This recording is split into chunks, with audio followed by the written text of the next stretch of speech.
Assalamualaikum warahmatullahi wabarakatuh. Diriwayatkan dari Nabi Sallallahu Alaihi Wasallam, ketika hari kiamat datang, ada 4 golongan orang yang kemudian hendak dimasukkan ke dalam surga Allah tanpa melihat hisab, tanpa melihat siksaan. Siapa mereka? Yang pertama adalah orang alim yang mengamalkan ilmunya. Dia akan dimasukkan ke dalam surga Allah tanpa melalui proses hisab, tanpa melalui proses siksa terlebih dahulu. Berarti kedudukan orang alim itu sangat istimewa. Kelompok yang kedua adalah orang yang haji, di mana ketika ia tunaikan haji, dia tidak melakukan amalan-amalan yang merusak.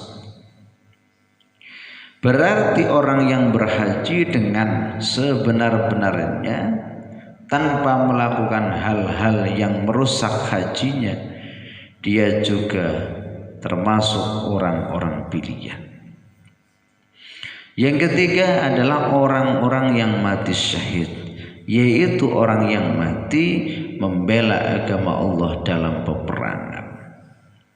Yang keempat adalah orang yang loman atau dermawan, yang ia menghasilkan hartanya secara halal dan menafkahkan hartanya untuk meluhurkan agama Allah tanpa embel-embel riya, tanpa embel-embel pamer. Keempat golongan ini merupakan orang-orang istimewa. Kenapa? Karena ia akan ditempatkan di dalam surga Allah tanpa melihat hisab terlebih dahulu, tanpa pula melihat siksaan terlebih dahulu. Fayunazi'u ba'duhum ba'dan lidukhuril jannati awalan. Hanya saja keempat golongan ini kemudian saling berebut, saling kepingin lebih dulu masuk ke dalam surga Allah.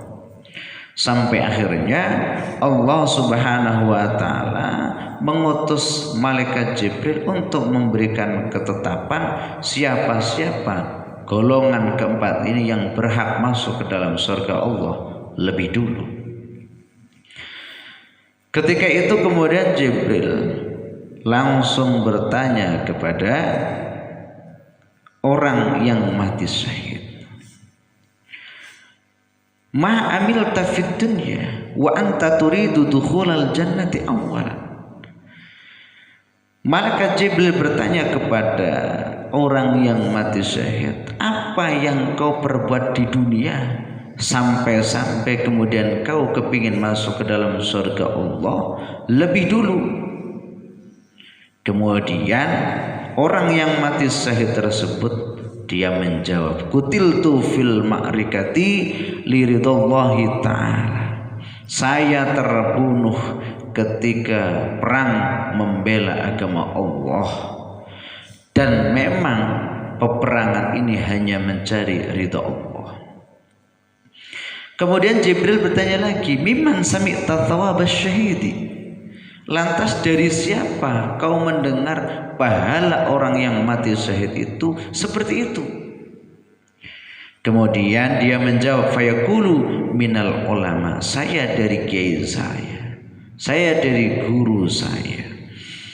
Karena dia menjawab demikian, maka kemudian malaikat Jibril berkata, Ihfad al-adaba la tuqaddim ala muallimika. Kalau begitu kamu harus punya etika. Jangan sampai kau masuk ke dalam surga mendahului orang yang mulang kamu. Kemudian malaikat Jibril mengangkat kepalanya lantas bertanya kepada orang-orang yang haji sama seperti pertanyaan yang dilontarkan kepada orang yang mati syahid. Berikutnya kepada orang yang dermawan, dan berikutnya kepada orang yang alim. Setelah itu kemudian orang alim berkata, ilahi, wahai Tuhanku, ma hasaltu al ilma illa bisakhawatis sakhi wa bisababi ihsanihi. Orang alim ngomong, wahai Tuhanku, memang saya alim dan saya mengajarkan ini kepada orang yang mati syahid. Saya mengajarkan ini kepada orang yang haji, tetapi saya mendapatkan ilmu sebanyak ini atas kedermawaan seseorang. Karena seseorang itu telah berdermawan kepadaku sehingga mau membiayai proses pembelajaranku, maka aku kemudian pandai seperti ini. Kemudian Allah Subhanahu wa taala menjawab, shadaqa al-alim ya Ridwan. Benar apa yang disampaikan oleh orang alim ini, wahai Ridwan. Ya Ridwan, iftah abwabal jannah. Wahai malaikat Ridwan, bukakan pintu surga dan masukkan terlebih dahulu yaitu orang dermawan ke dalam surga. Setelahnya baru ketiga golongan tersebut. Dari kisah ini, dari cerita ini, dari riwayat yang disampaikan oleh Rasulullah SAW, ternyata orang dermawan itu derajatnya lebih tinggi dan akan lebih dimuliakan oleh Allah Subhanahu wa taala dibandingkan yang lain. Padahal orang alim itu biasanya didahulukan. Tetapi karena hasil seseorang menjadi alim itu karena nyantri, dan nyantri itu karena pembiayaan, maka dari itu bisa disimpulkan bapakmu para santri itu nanti akan jauh lebih masuk surga lebih dulu daripada kamu. Kenapa? Karena kamu bisa ngaji, kamu bisa nyantri, kamu bisa sekolah, itu atas jasa kedermawanan dari bapak dan ibu kamu. Bisa jadi bapak dan ibu kamu secara intelektual sangat lemah, secara pengetahuan sangat lemah, tetapi secara jasa dan kedermawanan itu melebihi kamu. Berbahagialah dan berbanggalah kamu para santri karena memiliki bapak, memiliki orang tua yang rela untuk kemudian mengorbankan harta bendanya untuk kemudian membiayai kamu di pesantren. Jadi ojo sembarangan karo bapak ibumu. Beliau itu adalah sakhawatis sakhi, orang-orang yang dermawan. Rasulullah sallallahu alaihi wasallam bersabda,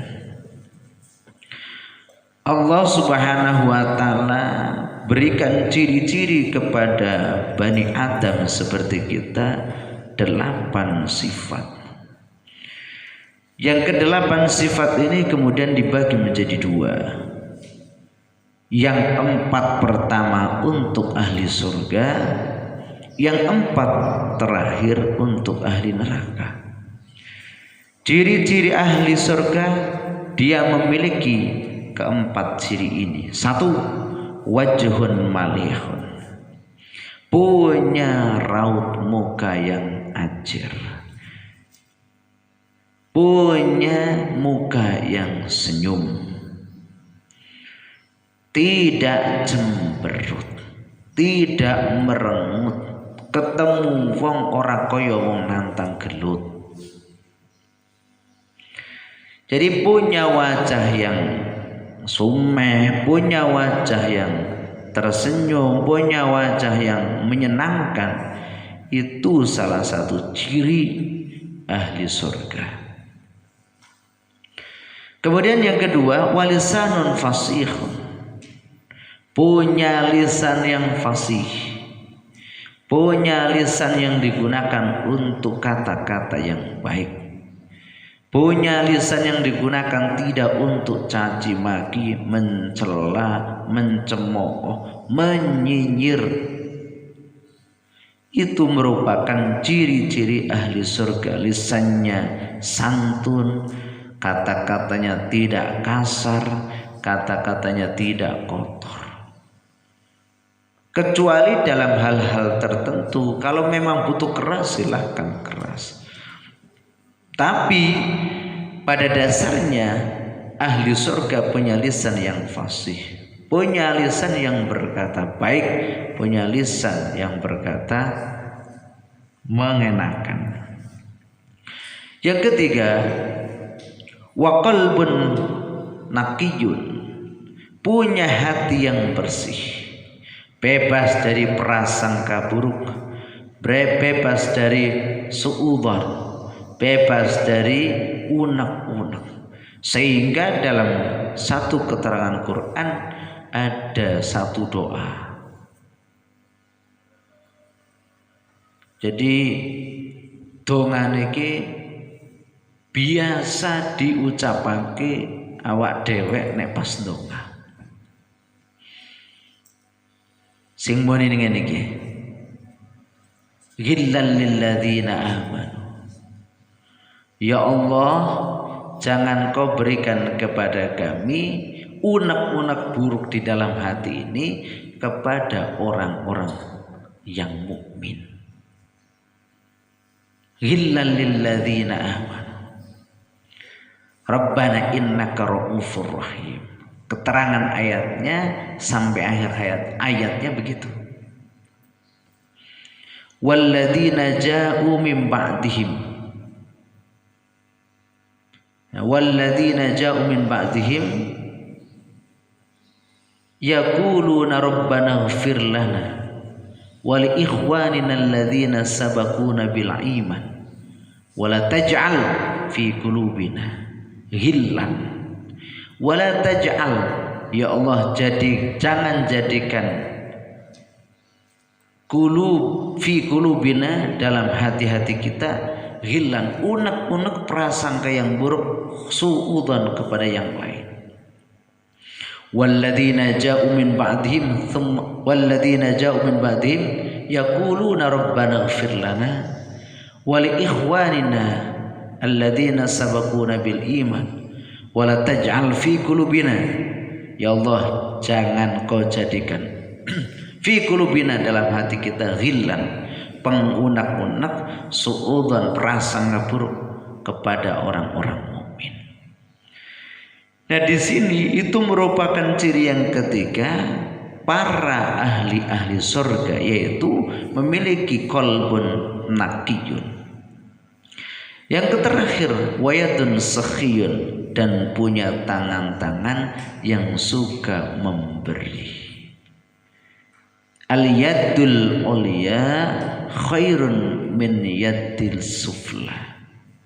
Tangan di atas jauh lebih baik daripada tangan di bawah. Artinya yang memberi jauh lebih baik daripada yang menerima.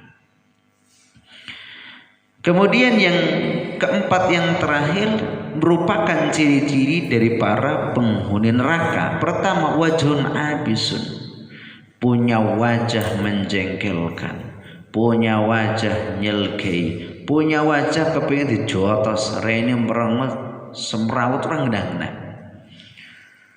Nah, iki kowe aja duwe wajah sing yang ngono.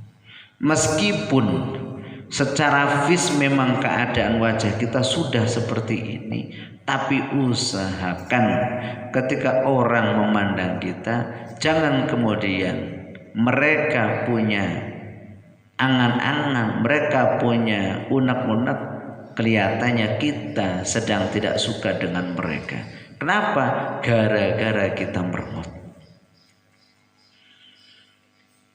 Jangan perlihatkan wajah kita ketika disawang orang lain seakan-akan kita itu sedang selegeh, seakan-akan kita sedang jengkel dengan mereka.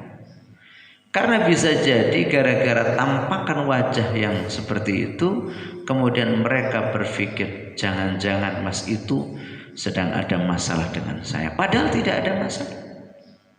Gara-gara apa? Gara-gara mungkin kurang senyumnya, gara-gara mungkin kurang sumringah. Karena menjadi ciri-ciri penduduk neraka yaitu wajhun abisun. Yang kedua, walisanun fahisun, punya lisan yang lacut. Nek omong-omong goroh, nek sumpah yang goroh, nek janji yang goroh, opo-opo serba goroh. Iki ciri-ciri penghuni neraka. Wa qalbun syadidun, punya hati yang keras, tidak mau menerima nasihat dari orang lain. Padahal sempat disinggung dalam kitab Adabul Alim wal Muta'alim. Orang yang dikatakan orang alim adalah mereka yang satu mau menerima nasihat dari orang yang lebih tua, mau menerima nasihat dari orang yang sepadan dengannya, dan mau menerima nasihat dari orang yang bisa jadi lebih rendah daripadanya. Ini ciri-ciri hati yang lunak. Tapi kalau hati yang keras, dia tidak akan mau menerima kebenaran. Karena memang yang dianggap benar adalah pribadinya. Kesombongannya sudah nancap di dalam hati. Jadi enggak mau menerima nasihat dari siapapun. Yang terakhir, wayadun bakhilun, punya tangan-tangan yang bakhil, tidak mau berbagi, tidak mau memberi padahal dia berlebih. Ini merupakan ciri-ciri penghuni neraka. Walaula du'aul fuqara'i tibare lamun ora ana utawi dongane pira-pira wong fakir, lahalaka mungkin dirusak sapa ahliya pira-pira wong sugih. Walaula adlul umara'i dibare lamun ora ana adile pira-pira pemimpin, la akala mongko yak timangan sapa ba'dun nasi, sebagiane menungso mangan ba'don ing sebagian kang meneh. Kama yakulu kaya oleh mangan apa adik bumacan mangan alwana ing wedhus. Ini sering sekali disampaikan oleh para mubalih. Qiwamud dunya bi arba'ati asya. Dunia ini akan tegak, terus ada, terus konsisten, terus baik. Andai kata keempat komponen ini kemudian berjalan senada seirama. Pertama, bi ilmil ulama.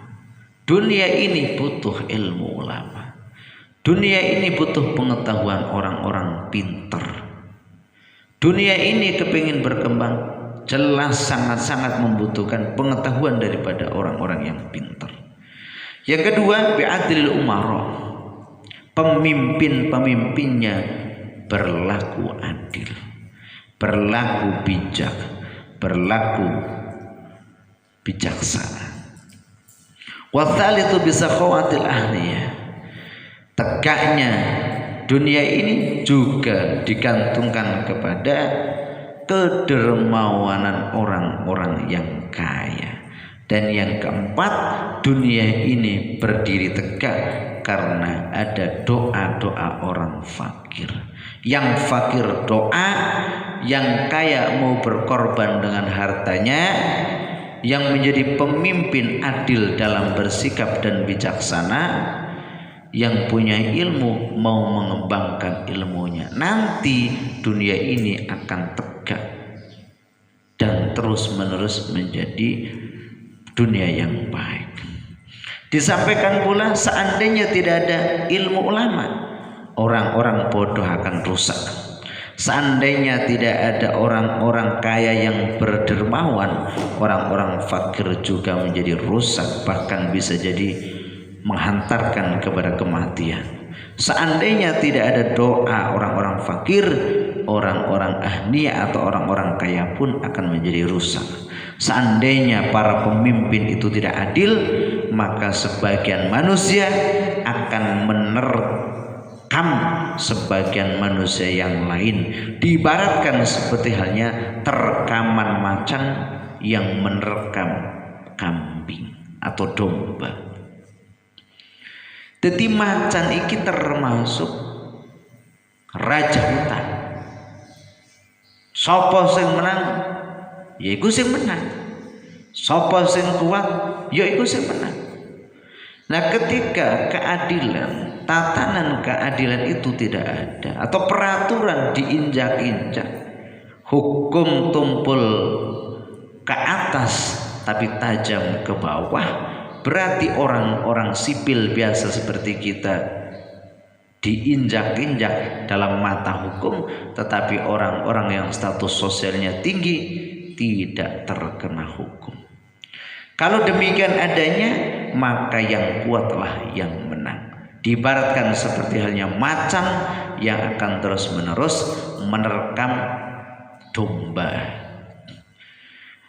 Karena domba itu pasti kalah kuat dengan macan, selamanya domba akan menjadi mangsa daripada macan. Begitu pula kehidupan kita di negara atau di dunia ini.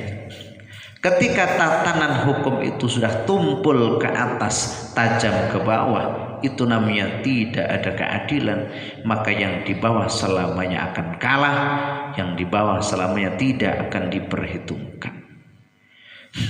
Wa qala lan dawu sapa Kanjeng Nabi alaihi salatu wassalamu, man utai sapa iku anfaqa lamun nginfaqan sapa siman dirhaman ing sak dirham ala libil ilmi ing atase wong kang luru ilmu, fakanna man anfaqa mongko kaya aweh nafaqo sapa man mithla jabali uhudin halimadani gunung Uhud minadzabi saking masal ahmari kang abang fi sabilillah taala ing dalem luhuraken agamane Allah taala.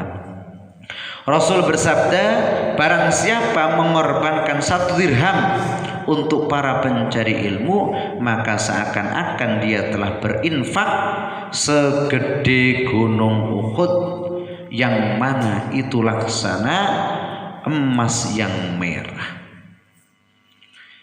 Berarti kalau kita tilik, para bapak dan ibu kita luar biasa. Pahala yang akan diterima oleh bapak dan ibu kita yang telah membiayai kita nyantri luar biasa, pahala yang akan diterima mereka. 1 dirham saja itu akan dibalas laksana orang berinfak emas segede gunung Uhud. Sekecil-kecilnya gunung pasti gede. Seandainya gunung Uhud bukan merupakan gunung terbesar di dunia ini, meskipun demikian tetap yang namanya gunung pasti gede. Nah, orang sedekah emas segede gunung Uhud, berapa kira-kira pahala yang akan didapat? Itu 1 dirham yang dikorbankan untuk para santri. Lah, kalau kamu ngajinya sampai 10 tahun, kalau kamu ngajinya sampai 15 tahun, kalau kamu ngajinya sampai 20 tahun, itulah pengorbanan bapak dan ibu kamu, betapa besar pahala yang akan diterima mereka. Maka dalam hal ini, ketika kemudian ada orang yang dermawan, kemudian kepingin menjadi bapak asuh untuk para santri, kepingin menjadi bapak asuh untuk para pencari ilmu, itu pahalanya luar biasa. 1 dirham saja diganti pahala segede gunung Uhud berupa emas. Seperti orang yang sedekah emas segede gunung Uhud. Berapa itu beratnya? Padahal 1 gram saja di Wonosobo setengah bulan yang lalu kalau ngecek itu 750-an. 1 gram saja 750-an ribu. Nggak tahu itu emas asli atau emas tua atau bagaimana, nggak tahu. Tapi itu 1 gramnya 750-an. 1 gram. Kalau 1 kilo, nah kalau segede gunung Uhud, kira-kira berapa ton, berapa ribu ton yang dikorbankan untuk kemudian diberikan pahala. Sungguh sangat-sangat tidak terbatas. Iki tadi bapak asuh, ibu asuh atau bapak asli, ibu asli yang mau mengorbankan sedirham, 1.000 rupiah, 1 juta untuk setiap bulannya, pahalanya sangat-sangat besar. Kita berdoa, mendoakan bapak dan ibu kamu, semoga apa yang benar-benar mereka korbankan untuk pembiayaan kamu ngaji di sini benar-benar pahalanya dilipat gandakan oleh Allah Subhanahu wa taala. Karena keikhlasan dan kedermawanan mereka semuanya itu. Assalamualaikum warahmatullahi wabarakatuh.